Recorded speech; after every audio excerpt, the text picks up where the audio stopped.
नमस्कार दोस्तों, my creation channel में आप सभी का वेलकम। आज एक्सप्लेन करेंगे एक बंगाली सीरीज जहाँ बोलिबो सत्य बोली, यानी जो कहेंगे सच कहेंगे कि ईमानदार पुलिस ऑफिसर को 31st नाइट में मार दिया जाता है। इस बात को लेकर सारे देश में उथल पुथल मचा हुआ है। कहा जा रहा है विक्टिम पुलिस ऑफिसर को जिन लोगों ने मारा वो भी पुलिस ऑफिसर ही थे। अब सवाल ये है उस पुलिस ऑफिसर के हत्यारों को क्या सजा मिलेगी, क्योंकि जिस लड़की को एफटीजरों के हाथ से बचाने के लिए उस ऑफिसर का मौत हुआ है उस दिन से वो लड़की लापता है। ये सीरीज एक सच्ची घटना पे आधारित है। सीरीज के शुरुआत में ही हमें एक लिखा दिखाया जाता है। 2002 की 31 तारीख की रात को बाइक से जा रही थी एक लड़की को कुछ बदमाशों की छेड़छाड़ से बचाने के दौरान कलकत्ता पुलिस के सर्जन बापी सेन उन बदमाशों के हाथों मारे जाते हैं। उसी सच्ची घटना की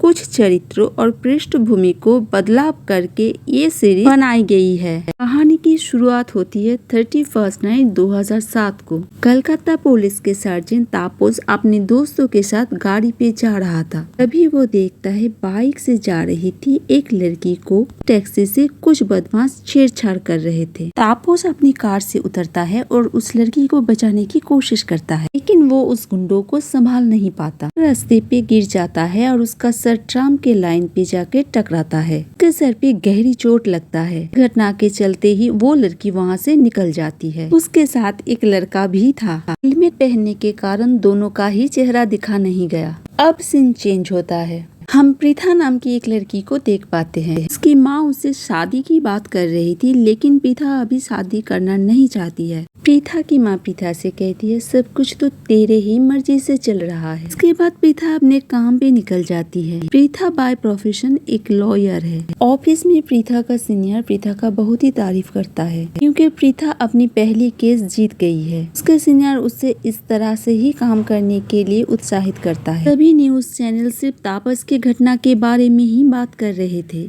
शहर के लोग जुलूस निकालकर प्रोटेस्ट करने लगे। प्रीथा के ऑफिस में भी इसी बारे में ही बात हो रही थी। सभी कह रहे थे इस शहर में अब तो पुलिस भी सुरक्षित नहीं है। प्रीथा घर लौटने पर उसके पिताजी उससे पूछती है तुझे क्या लगता है इस घटना में पुलिस भी जुड़ी हुई है? प्रीथा कहती है अपराधी अपराधी ही होता है, चाहे वो जिस भी पेशे में हो। अभी हम देखते हैं कोई एक बंदा एविडेंस रूम में घुसता है और हाथ में ग्लव्स पहनकर तापस के एविडेंस को छुपाने की कोशिश करता है। कोई शायद इस केस को दबाने की कोशिश कर रहा है। अगले सीन में हम प्रीथा के सीनियर अजय को देखते हैं, जो तापस के केस के बारे में सभी से बात करते हैं। वो कहते हैं ये केस कलकत्ता पुलिस के लिए एक प्रेस्टीज इशू है। ये मामला शायद ना सुलझे, लेकिन कलकत्ता पुलिस की ओर से इस पर एक फैसला लेना होगा, क्योंकि ये कलकत्ता पुलिस के लिए एक मैटर ऑफ प्रेस्टीज इशू है। इसके अलावा इस केस में अगर कोई फैसला नहीं निकल आता है तो जनता को संभालना मुश्किल हो जाएगा। प्रीथा कहती है वो इस केस को हैंडल करना चाहती है। अजय प्रीथा से कहता है इस केस के लिए वो अभी जूनियर है, उसे इतनी जल्दबाजी करने की भी कोई जरूरत नहीं है। प्रीथा इस बात पर ज्यादा गौर ना करते हुए ही सीधा अस्पताल चली जाती है। वहाँ जाकर वो तापस के दोस्तों से बात करती है। उसके दोस्त कहते हैं तापस शायद नहीं बचेगा, डॉक्टर कोई भरोसा नहीं दे रहा है। प्रीथा कहती है कुछ नहीं होगा, सब ठीक हो जाएगा। एक बार तापस जी ठीक हो जाए तो हम इस केस को लेकर कोर्ट तक जाएंगे। ऐसे होगा पुलिस को तो इस केस की कुछ परवाह ही नहीं है। तापस के दोस्त कहते हैं वो बहुत ही सीधा साधा और ईमानदार इंसान है, अपना काम बहुत ही ईमानदारी और जिम्मेदारी के साथ करता है। उस रात की बात करने लगते हैं। कहते हैं कि वो लोग बहुत ही खतरनाक थे।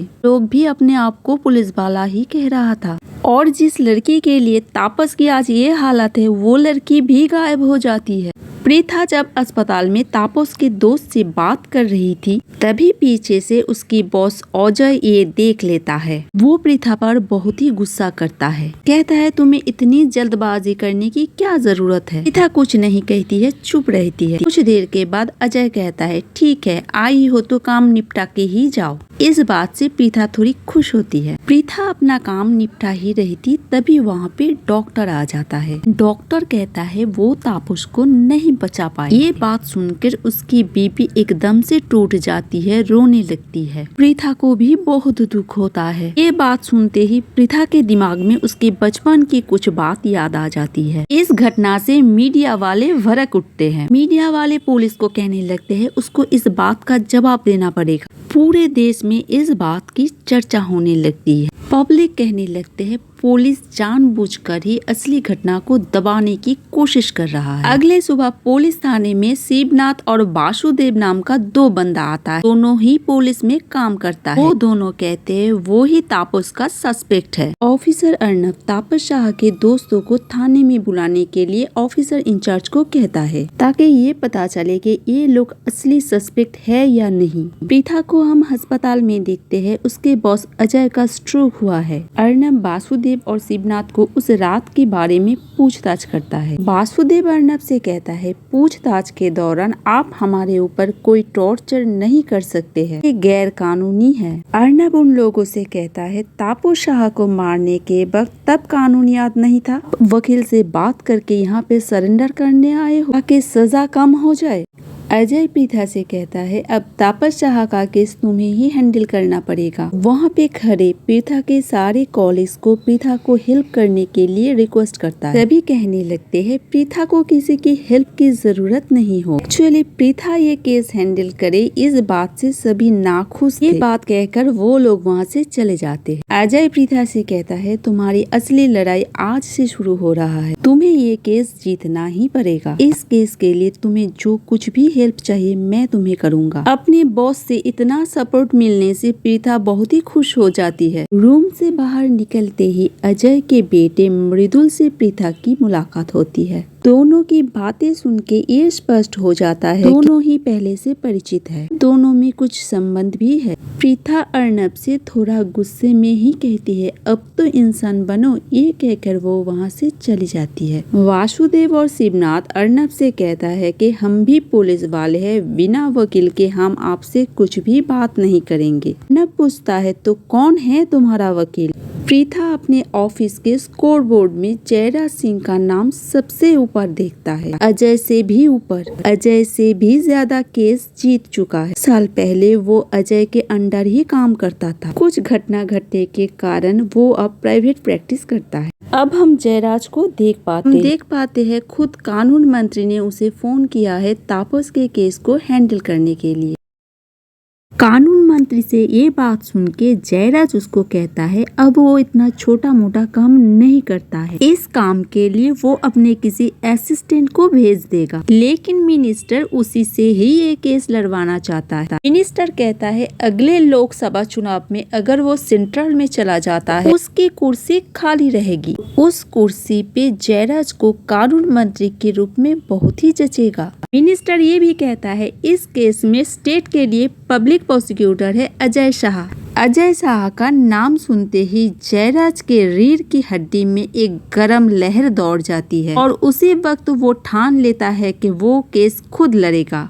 अब सीन चला जाता है कलकत्ता के फॉरेंसिक साइंस लैब पे। यहाँ पे काम कर रहे एक बंदे को उसकी जूनियर रख के कहता है सर अब आप घर जा सकते हैं, मैं बाकी काम संभाल लूंगा। जूनियर पे भरोसा करके काम को उस पे हैंडओवर करके वो बंदा वहाँ से निकल जाता है। वो जूनियर तापस शाह के फॉरेंसिक रिपोर्ट का प्रिंट आउट निकालता है। दूसरी ओर हम देख पाते हैं प्रीथा उसके माँ के साथ इस केस के बारे में कुछ बातें करती है। वो कहती है मैंने इस केस की तैयारी ठीक तरह से ही की है, फिर भी ना जाने क्यों मुझे कुछ डर सा लग रहा है। बचपन में जब पुलिस वाले चाचा जी को पकड़ के ले गए थे हम लोग कुछ नहीं कर पाए। उस दिन मैंने सोच लिया था बड़ी होके वकील बनूंगी, बेगुनाहों को सजा होने से बचाऊंगी। क्या मेरा यह सपना सच होगा? कभी कभी मेरे कॉलीग्स की बिहेवियर देखकर लगता है जैसे मैंने औरत होकर इस प्रोफेशन ज्वाइन कर कुछ गलत किया। उसकी माँ कहती है इसी का नाम ही तो जिंदगी है, हमें इस सब को संभाल कर आगे चलना होगा। प्रीथा पुलिस स्टेशन आती है और अर्नब से पूछती है क्या एक भी आई विटनेस नहीं मिला?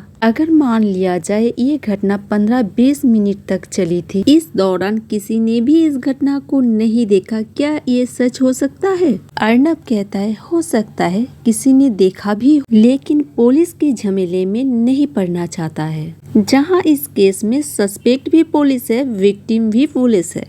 पुलिस ऑफिसर सुशांत अजय से मिलने जाता है। सुशांत अजय से कहता है एक जूनियर लॉयर को तुमने इतना सेंसिटिव एक केस दे दिया, क्या वो ये काम पूरी जिम्मेदारी के साथ कर पाएगी? अजय कहता है वो प्रीथा में वो जुनून देखा है, ये केस अगर कोई हैंडल कर पाएगा तो वो प्रीथा ही है। अजय कहता है तुमको तो पता है मैंने पहले भी एक को ऐसा ही काबिल वकील बनाया था, जिसने हमें कई बड़े बड़े केस जीतने में मदद की थी। मैं प्रीथा के अंदर वही मेरा पुराना जोश देख पाता हूँ। प्रीथा अर्नब से कहती है कि वो उस 2 गुनहगार से बात करना चाहती है। अर्नब कहता है वो चाहती है तो बात कर सकती है, लेकिन वो 2 बंदा बहुत ही चालाक है। पहले दिन ही उस दोनों ने कह दिया बिना वकील के वो कुछ बात नहीं करेगा, और उन दोनों का लॉयर भी ये कह के गया है वो लोग जो भी कहेंगे कोर्ट में ही कहेंगे। प्रीथा अर्नब से उन लोगों के वकील के बारे में पूछती है। अर्नब कहता है बहुत ही सख्त किस्म का वकील है, ऐसे ही कुछ नहीं छोड़ेगा। प्रीथा कहती है यही तो नॉर्मल है। सुशांत अजय से कहता है ये जो 2 सस्पेक्ट है इन लोगों के बारे में पहले भी केस हुआ था, सबूत ना होने के कारण इन लोगों को रिहा कर दिया जाता है, इस बार ये गलती नहीं होनी चाहिए।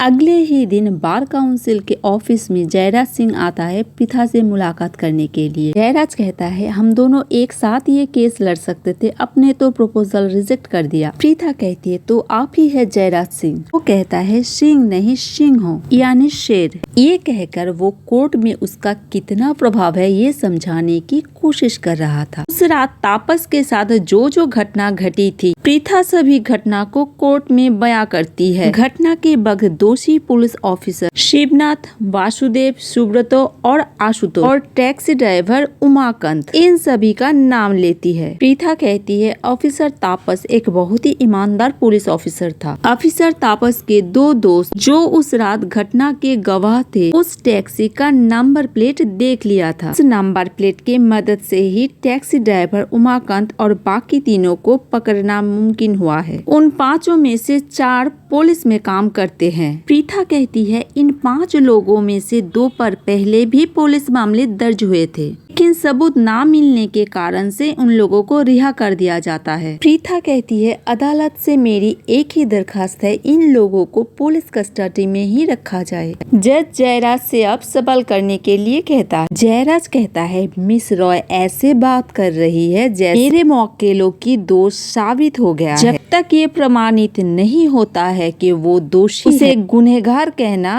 अपराध है। अब मेरी कोशिश यही रहेगा उन लोगों को बेगुनाह प्रमाणित करना और बाइज्जत रिहा करवाना। इसीलिए मैं इस केस की चश्मदीद गवाह ऑफिसर तापस के दोस्त निखिलेश को कटघरे में बुलाना चाहता हूँ। जयराज निखिलेश से पूछता है आप तापस शाह को कब से जानते हैं? निखिलेश कहता है हम कॉलेज से एक साथ पढ़ते थे। जयराज उस दिन क्या हुआ था ये पूछता है निखिलेश से। निखिलेश विक्टिमों को दिखाकर कहता है वो लोग उस रात एक लड़की के साथ बदतमीजी कर रहे, हम लोग टैक्सी से जा रहे थे और तापस ये देखकर वहाँ पे रुक जाता है। उन लोगों के साथ तापस की पहले बहस होने लगती है, फिर उन लोगों के साथ हाथापाई होने लगती है। इतना सुनते ही जयराज निखिलेश को चुप करा देता है। लगता है झूठ मत बोलिए। जयराज कहता है आप ही ने तो थाने में कंप्लेन दर्ज किया था ना? निखिलेश कहता है मैं और प्रदीप दोनों मिलके किया था। आप ही ने तो टैक्सी का नंबर नोट किया था ना? निखिलेश कहता है मैं नहीं प्रदीप। प्रदीप को कटघरे में बुलाया जाता है। जयराज प्रदीप से उस टैक्सी का नंबर फिर से पूछता है और प्रदीप ठीक ठाक नंबर बता देता है। जयराज कहता है ये बहुत ही आश्चर्य की बात है, झमेला के बावजूद भी आपने उस कार का नंबर याद रखा। अब जयराज प्रदीप से ये पूछता है कार का नंबर मालूम है तो उस बाइक का नंबर, मॉडल